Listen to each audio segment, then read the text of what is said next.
De retour sur ce plateau, nous retrouvons Anselmo Richard dans la revue de presse de ce jour.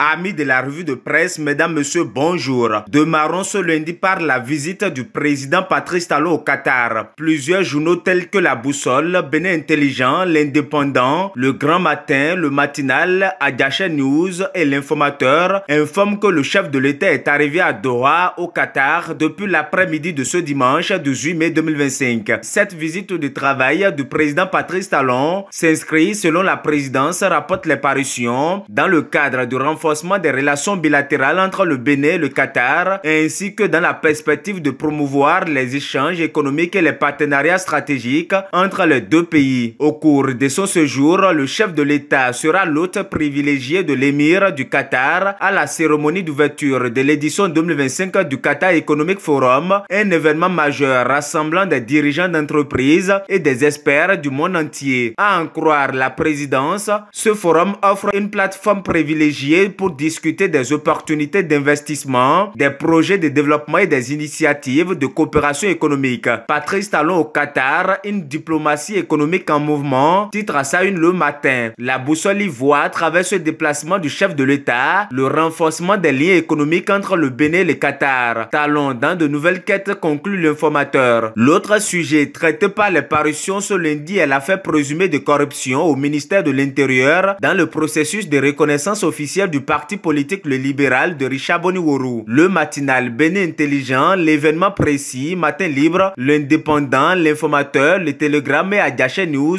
rapportent les précisions et premiers éléments de l'enquête ouverte par le parquet spécial près la Cour de répression des infractions économiques et du terrorisme. Selon la déclaration de presse du procureur spécial Mario Metonou le vendredi dernier, relayée par les parutions, des montants importants auraient été versés à certains fonctionnaires pour faciliter l'obtention du récépissé de reconnaissance du parti Les Libéral. Le directeur de parti politique du ministère de l'Intérieur aurait déclaré avoir reçu 5 millions de francs CFA, bien qu'une somme de 12 millions lui a été initialement proposée. Cette somme a d'ailleurs été retrouvée et saisie lors d'une perquisition à son domicile, a fait savoir le procureur. De son côté, Richard Boniworou affirme avoir versé un total de 7 millions de francs CFA en 3 tranches. 1 million avant le congrès du parti le 5 avril 2025, puis 2 versements successifs de 3 millions les 26 et 28 avril. Le Télégramme note ainsi une contradiction sur le montant remis et perçu dans l'argent de corruption présumé. Le procureur spécial de la Criette a précisé, rapporte les quotidiens, que les faits sont constitutifs de l'infraction de corruption d'agents publics prévue et punie par les articles 335 et suivants du Code pénal béninois. Cette infraction, selon Mario Metonou, est sévèrement réprimée avec des peines allant de 5 à 10 ans de réclusion criminelle assorties d'amendes et de confiscation. Richard Boniworou risque gros selon l'événement précis et la Boussole de noter une imprudence politique qui peut lui valoir au moins 5 ans de prison. Le haut commissaire à la prévention de la corruption s'est prononcé sur le sujet, nous renseigne le Matinal, et l'événement précis précise que Jacques Migan condamne avec vigueur. Pendant ce temps, l'Agence nationale des transports terrestres ANAT s'engage pour une tolérance zéro contre la fraude dans l'obtention de permis de conduire au Bénin, informe Matin Libre. Selon Fraternité, plus de possibilités de frauder avec les nouvelles réformes de l'ANAT. Grâce à la digitalisation de ses services,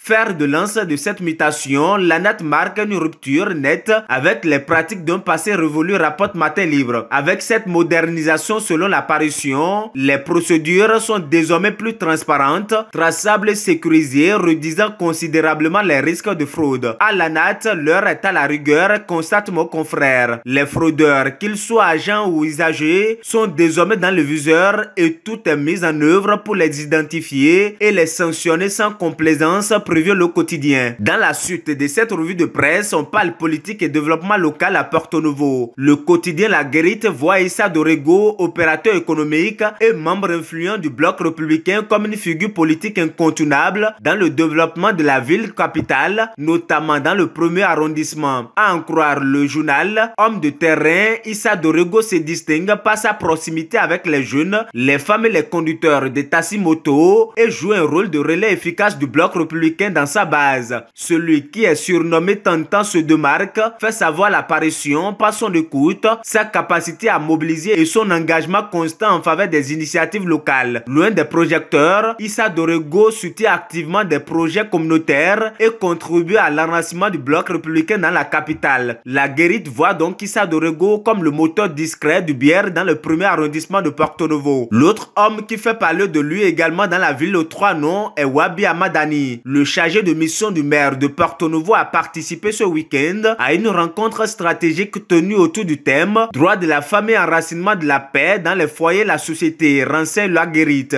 Représentant le maire de Porto Novo à cette rencontre organisée par l'association des jeunes artisans et commerçants, Wabi Amadani a réaffirmé son appui constant aux jeunes acteurs culturels de la ville, mais aussi a souligné la volonté de la municipalité à œuvrer pour une société inclusive et pacifique. Mesdames, messieurs, amis de la revue de presse, ainsi va l'actualité telle que vue et traitée par les parutions ce lundi 19 mai 2025. Merci de nous avoir suivis. À demain.